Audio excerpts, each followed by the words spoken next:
दोस्तों, बुध हमारे सौरमंडल का सबसे छोटा ग्रह है जो हमेशा ही सूरज के चकाचौंध में छुपा रहता है। इस ग्रह के बारे में कई ऐसी बातें हैं जो हमेशा से ही वैज्ञानिकों को हैरान करता आया है। एक समय था जब इसके बारे में हमें बहुत ही कम पता था, लेकिन नासा के मैरिनर स्पेसक्राफ्ट ने इसके बारे में हमसे ऐसी जानकारियां साझा की जिन्हें जानकर वैज्ञानिकों के होश उड़ गए। मर्क्यूरी, जिसे बुध या प्रथम ग्रह के नाम से भी जाना जाता है और सूरज के सबसे नजदीक मौजूद प्लैनेट है, लेकिन इसके बावजूद भी यह सोलर सिस्टम का सबसे गर्म प्लैनेट नहीं है। आज से 4.5 बिलियन साल पहले जब सौरमंडल के बाकी ग्रहों का निर्माण हो रहा था, तभी यह ग्रह भी सन के चारों ओर घूम रहे गैस और धूल के बादल के आपस में मिलने से बना था। इस ग्रह पर किए गए खोजों से पता चला है यह हमारे सौरमंडल का दूसरा सबसे डेंस प्लैनेट है।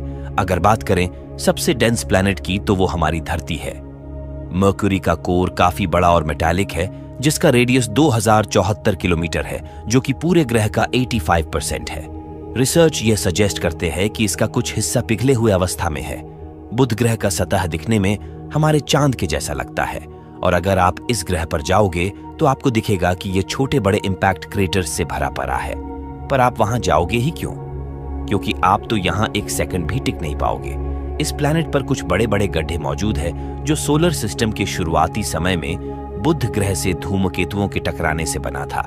इनमें से कुछ गड्ढे तो 1500 किलोमीटर तक बड़े हैं। बुध ग्रह पर तापमान अपनी एक्सट्रीम पर रहता है। जब इस ग्रह पर दिन का समय रहता है, टेम्परेचर 430 डिग्री सेल्सियस तक पहुंच जाता है, लेकिन जैसे ही इस ग्रह पर रात होता है, तापमान गिरकर -180 डिग्री सेल्सियस तक चला जाता है।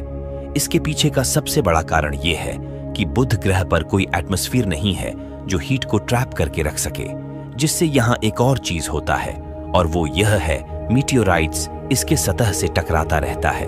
इसके बावजूद भी वैज्ञानिकों को ऐसे सबूत मिले हैं जो यह बताते हैं कि इस ग्रह के पोल्स में मौजूद कुछ क्रेटर्स में पानी मौजूद है।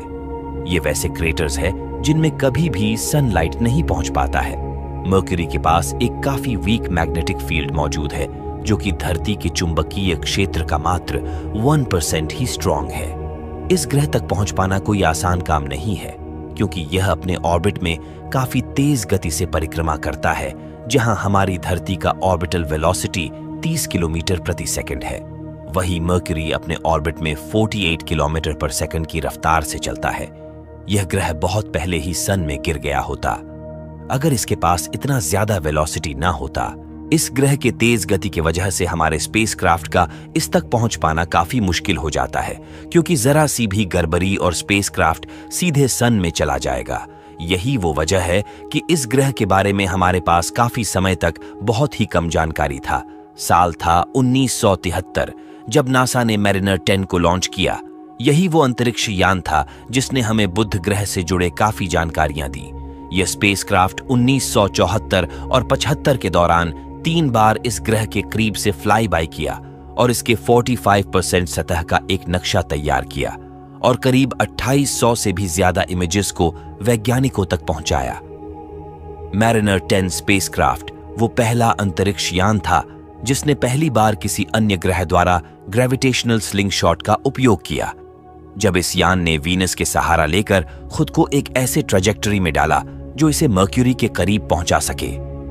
आज हम इस ग्रह के बारे में काफी कुछ जानते हैं। अरबों साल पहले जब यह ग्रह बना था, तो उस समय पर इसका फॉर्मेशन सूरज के करीब नहीं हुआ था। वैज्ञानिक कहते हैं कि यह ग्रह शायद मार्स से भी आगे बना था, जिस वजह से इस ग्रह के अंदर वैसे पदार्थों के भी अवशेष देखने को मिलते हैं जिन्हें इस ग्रह पर होना ही नहीं चाहिए था, क्योंकि ये सन के हीट की वजह से कभी भी इसके चट्टानों में ट्रैप ही नहीं हो पाता। एक और अंतरिक्ष यान जिसने मर्क्यूरी को समझने में हमारी काफी मदद की, और वो है नासा का मैसेंजर स्पेसक्राफ्ट, जिसने इस ग्रह का पूरा अध्ययन किया। ये मर्क्यूरी का कई फ्लाई बाय किया और फिर साल 2011 में इसके ऑर्बिट में दाखिल हुआ, जिसका मुख्य उद्देश्य इस ग्रह के केमिकल कॉम्पोजिशन, जियोलॉजी तथा मैग्नेटिक फील्ड का अध्ययन करना था। 2012 में मैसेंजर के प्राइमरी मिशन का एंड हो गया और 2015 में इसे मर्क्यूरी के सतह पर गिरा दिया गया।